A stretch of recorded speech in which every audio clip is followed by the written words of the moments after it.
Hello વિદ્યાર્થી મિત્રો, સ્વાગત છે તમારું એજ્યુકેશન હબમાં। વિદ્યાર્થી મિત્રો, ધોરણ 6નું કાવ્ય 1 પર્વત તારાના આપણે પ્રશ્ન 1 થી 3 ભાગ 1માં જોયા। આજે ભાગ 2માં પ્રશ્ન 4 થી પ્રશ્ન 6 સુધીનું આપણે સોલ્યુશન જોશું। એમાં પ્રશ્ન 4 છે, પ્રશ્નોના ઉત્તર લખો। પહેલું, કવિ પ્રકૃતિમાં કોના દર્શન કરે છે? એનો જવાબ છે કવિ પ્રકૃતિમાં ઈશ્વરના દર્શન કરે છે। બીજો પ્રશ્ન છે, કવિ કોને ભગવાનની આંખ ગણે છે? એનો જવાબ છે કવિ સરોવરને ભગવાનની આંખ ગણે છે। ત્રીજો પ્રશ્ન છે, વિશાળ દિલ હોવું એટલે શું? એનો જવાબ છે વિશાળ દિલ હોવું એટલે દરિયા જેવી વિશાળતા હોવી। ચોથો પ્રશ્ન છે, મેઘધનુષ્ય અને મોરપીંછમાં શી સમાનતા હોય છે? એનો જવાબ છે વાસ્તુશાસ્ત્રમાં અને હિન્દુ ધર્મમાં મોરપીંછને શુભ ને પવિત્ર માનવામાં આવે છે, એમ આકાશમાં મેઘના ગાજવીજ પછી દેખાતા મેઘધનુષ્યને વરસાદ માટે શુભ માનવામાં આવે છે। મેઘધનુષ્ય અને મોરપીંછમાં રંગોની સમાનતા છે। એક કૃષ્ણના મુગટની શોભા છે તો બીજું વરસાદી આકાશની શોભા છે। હવે વિદ્યાર્થી મિત્રો, પાંચમો પ્રશ્ન જોઈએ। સૂર્ય અને ચંદ્ર એકબીજા સાથે સંતાકૂકડી રમતા હોય એવું કેમ લાગે છે? તો વિદ્યાર્થી મિત્રો, એનો જવાબ છે સૂર્ય અને ચંદ્રની આ સંતાકૂકડી ખગોળની અદ્ભુત વિસ્મયકારી કુદરતી ઘટના છે। ચંદ્રને પણ પૃથ્વીની જેમ અક્ષીય ગતિ છે। ચંદ્ર પોતાની આસપાસ ફરતી વખતે પૃથ્વીની ફરતે પ્રદક્ષિણા કરતો હોય છે, તેમજ પૃથ્વી સૂર્યની ફરતે પ્રદક્ષિણા કરતી હોય છે।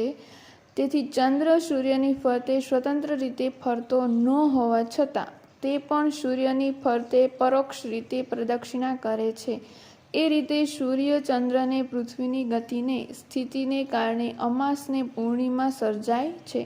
આમ જાણે સૂર્ય અને ચંદ્ર એટલે કે ચંદ્રમામાં એકબીજા સાથે સંતાકૂકડી રમતા હોય એવું લાગે છે। વિદ્યાર્થી મિત્રો, હવે પાંચમો પ્રશ્ન જોઈએ। નીચેની પંક્તિ સમજાવો। અહીં આપણે એક પંક્તિ આપી છે, એનો ભાવાર્થ આપણે સમજાવવાનો છે। તો પંક્તિ છે, તું તરણાનો તારણહારો, ઝરણાનો તું નાદ, ફૂલ ફૂલની રંગ સુગંધે તારી છે સોગાદ। એનો ભાવાર્થ છે, તું તરણા એટલે સામાન્ય માણસ, તું સામાન્ય માણસનો ઉદ્ધાર કરનારો છે અને ઝરણાનું સંગીત પણ તું છે। આ બધા ફૂલોના રંગો અને એ ફૂલોની સુગંધ પણ તારી જ મહામૂલી ભેટ છે। વિદ્યાર્થી મિત્રો, હવે છઠ્ઠો પ્રશ્ન જોઈએ। આપેલા શબ્દોને લાગુ પડતા શબ્દો ઉદાહરણ મુજબ લખો। અહીં આપણે થોડા શબ્દો આપ્યા છે, એના જેવા જ આપણે શબ્દો જે લાગુ પડતા હોય આપણે અહીં દર્શાવવાના છે। ઉદાહરણ છે દરિયો।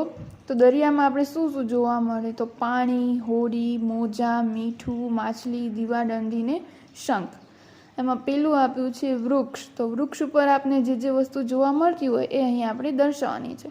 તો પંખી, પાંદડા, ડાળી, લાકડું, ફૂલો, ફળો, વરસાદ, છાંયો, ઠંડક ને પ્રાણવાયુ। બીજું છે પર્વત।